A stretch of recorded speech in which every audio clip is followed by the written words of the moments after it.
Baik, Assalamualaikum warahmatullahi wabarakatuh. Yang terhormat Ibu Mai Mulyaningsih, SE MAK CFA, selaku dosen pengampu mata kuliah Practice of Advanced Financial Accounting, kami dari kelompok 5 ingin mempresentasikan hasil diskusi kami yang berjudul Akuntansi Konsolidasi untuk Kepemilikan Tidak Langsung dan Saling Memiliki Saham dengan Analisis Teoritis, Regulasi PSAK, dan Aplikasi Numerik Komprehensif. Sebelum memulai presentasi kali ini, izinkan kami memperkenalkan diri terlebih dahulu. Saya sendiri Aura Siva Putri dengan NPM 084, ada Awis Nabila dengan NPM 087, kemudian Zalfa Cika Saharani dengan NPM 137, kemudian Siti Nur Holipah dengan NPM 160, kemudian Nadine Riviera Bestoseva dengan NPM 161. Untuk materi pertama akan dijelaskan oleh rekan saya. Baik, selanjutnya di sini ada kerangka dasar laporan konsolidasian. Penyusunan laporan keuangan konsolidasian bertujuan menyajikan realitas ekonomi suatu grup usaha sebagai satu kesatuan tunggal melampaui batasan hukum formal entitas anak sebagai subjek hukum mandiri. Secara konseptual, entitas induk memang memegang kendali strategis penuh atas operasional anak perusahaan melalui hubungan kepemilikan saham. Sesuai dengan landasan hukum Undang-Undang Nomor 40 Tahun 2007, lalu di sini ada dua penerapannya itu. Ada yang pertama penerapan standar akuntansi yang dimana prosedur konsolidasi di Indonesia itu mengacu pada PSAK 65 yang berfokus pada pengendalian didukung oleh PSAK 4 terkait laporan keuangan tersendiri, serta PSAK 22 untuk pengakuan kombinasi bisnis dan goodwill.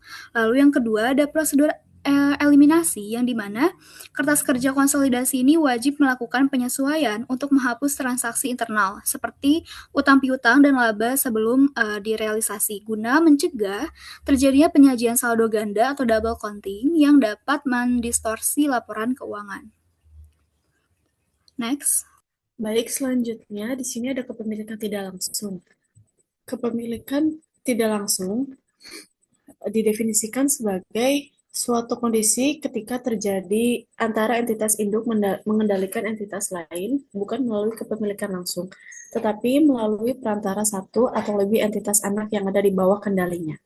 Next. Di sini ada dua model utama. Untuk model yang pertama ada hubungan ayah, anak, dan cucu, di mana kondisi ini terjadi jika induk mengendalikan anak dan anak tersebut mengendalikan entitas di bawahnya atau entitas cucu.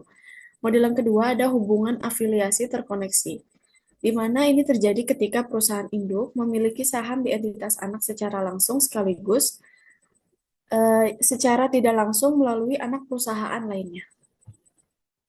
Next. Baik, selanjutnya ada metode ekuitas dan alokasi laba berjenjang. Ada tiga. Yang pertama ada pendekatan step up.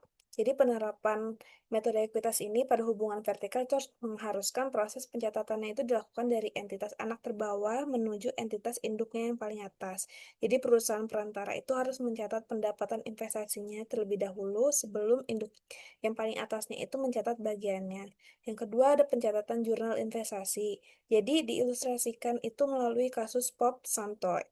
Jadi di mana perusahaan perantara atau SAN mencatat bagian dividen dan laba dari perusahaan cucu atau TOY untuk mendapatkan laba bersih disesuaikan. Jadi setelah itu induk yang paling tinggi atau POP itu mencatat pendapatan investasi dari laba SAN yang telah mencakup kontribusi dari TOY.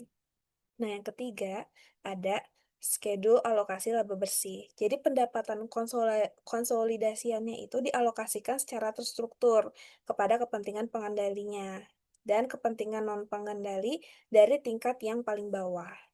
Baik, saya akan menjelaskan mengenai konsolidasi kompleks dan eliminasi transaksi pada struktur afiliasi terkoneksi.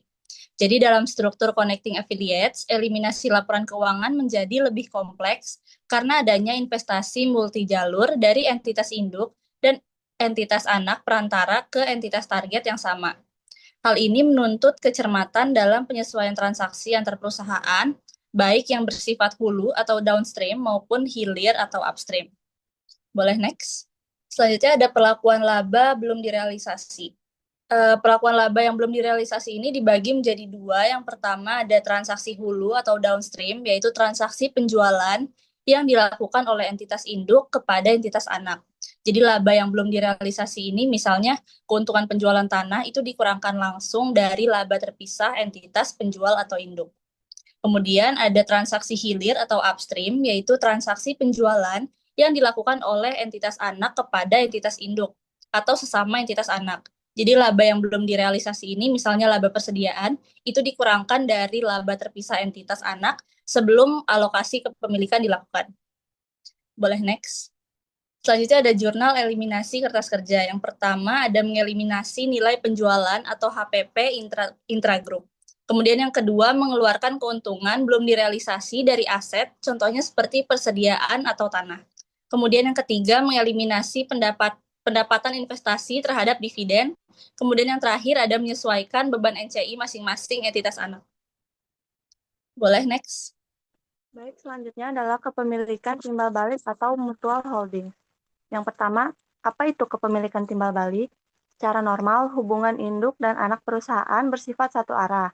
Namun dalam mutual holdings terjadi hubungan dua arah atau melingkar. Perusahaan induk A memiliki saham perusahaan anak B.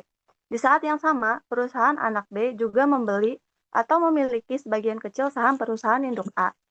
Yang kedua, mengapa menjadi masalah akuntansi? Jika tanpa penyesuaian akuntansi, dapat menciptakan dua masalah utama atau distorsi. Yang pertama ada pengelambungan modal atau double counting.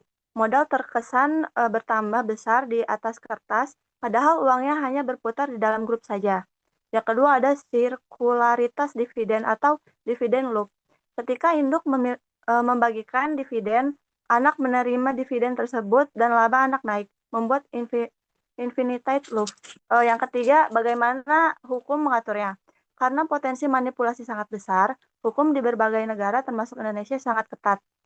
Undang-Undang Nomor 40 Tahun 2007 tentang Perserialan Terbatas UU PPT, Pasal 84 Ayat 2, menyatakan secara tegas bahwa saham induk yang dikuasai oleh anak perusahaan tidak memiliki hak suara dalam RUPS dan tidak berhak menerima pembagian dividen.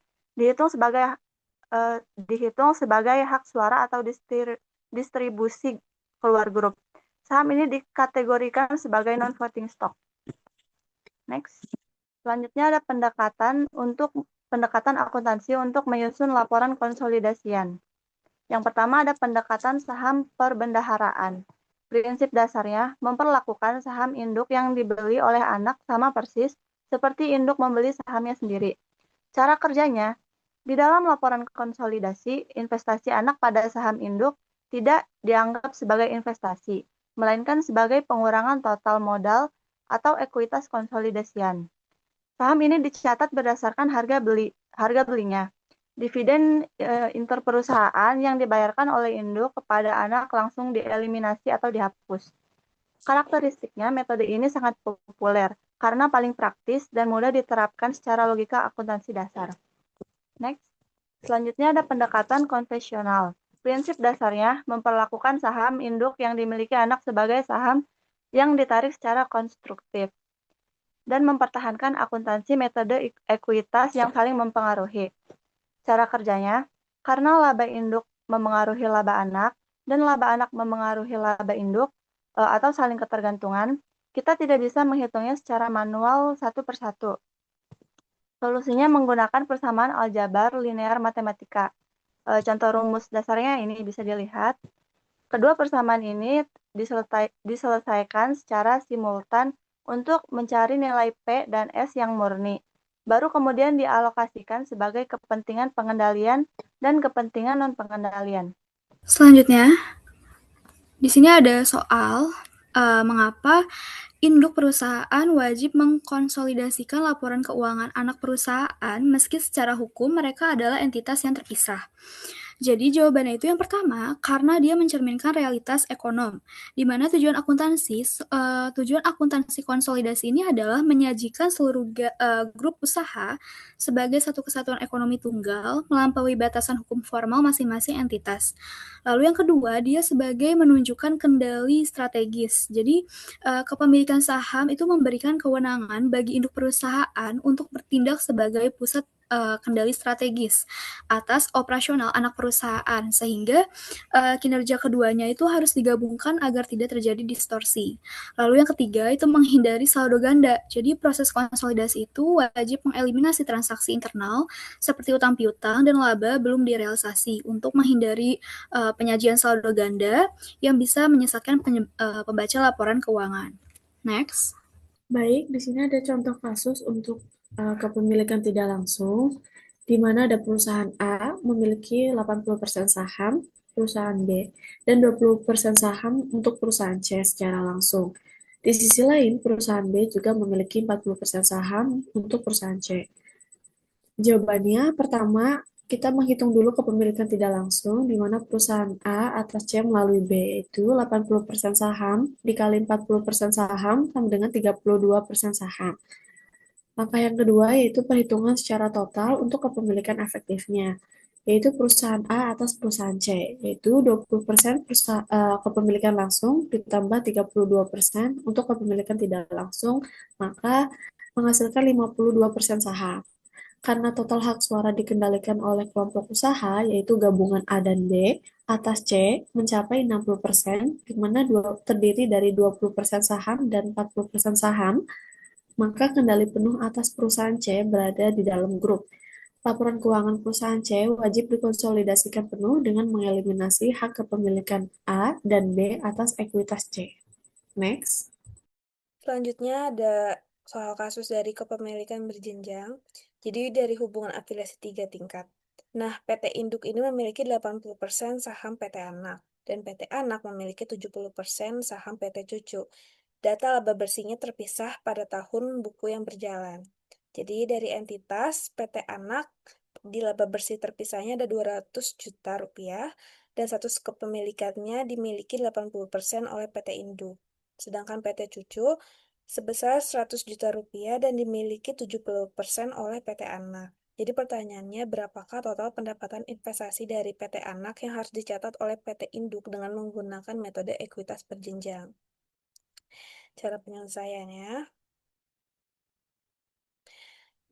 dengan cara yang pertama itu harus dengan penyesuaian laba PT Anak. Jadi PT Anak selaku perusahaan perantara itu wajib mencatat bagian laba atas perusahaan di bawahnya atau PT Cucu terlebih dahulu.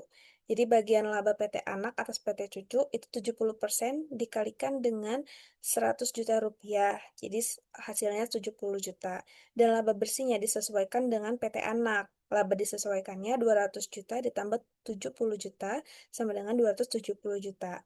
Nah, yang kedua, jadi kita harus memperhitungkan PT induknya. Setelah laba PT anak disesuaikan secara bertahap, PT induk kemudian mencatat porsi kepemilikannya sebesar 80%. Jadi pendapatan investasi PT induk 80% dikalikan laba anak yang disesuaikan. 80% dikali 270 juta. Jadi pendapatan investasi dari PT anak yang harus diakui PT induk adalah sebesar 216 juta rupiah. Baik, contoh kasus selanjutnya yaitu PET Corporation memiliki struktur kepemilikan afiliasi terkoneksi sebagai berikut. Yang pertama, PET Corporation memiliki 70% saham Sal Corporation dan 60% saham Toy Corporation. Kemudian yang kedua, Sal Corporation memiliki 20% saham Toy Corporation. Kemudian diminta hitunglah total kepemilikan efektif dan indikator pengendalian grup atas Toy Corporation. Jadi penyelesaiannya yaitu kita harus menganalisis kepemilikan efektif dan pengendalian. Yang pertama itu ada kepemilikan langsung PET atas TOY yaitu 60%, kemudian kepemilikan tidak langsung PET atas TOY melalui Sal Corporation yaitu 70% dikalikan dengan 20% yaitu hasilnya 14%. Kemudian total kepemilikan efektif ekonomi PET atas TOY yaitu 60% ditambahkan dengan kepemilikan tidak langsung PET atas TOY melalui SAL yaitu 14% menjadi 74%. Kemudian yang terakhir akumulasi hak suara grup atas TOY, kepemilikan langsung PET yaitu 60% ditambahkan dengan kepemilikan langsung SAL yaitu 20%, hasilnya adalah 80%. Jadi akumulasi hak suara grup mencapai 80%, yang dimana itu lebih besar daripada 50%, maka Toy Corporation wajib dikonsolidasikan penuh ke dalam grup usaha PET Corporation. Boleh next. Baik, contoh kasus berikutnya. Misalkan PT Induk memiliki 80% saham PT Anak.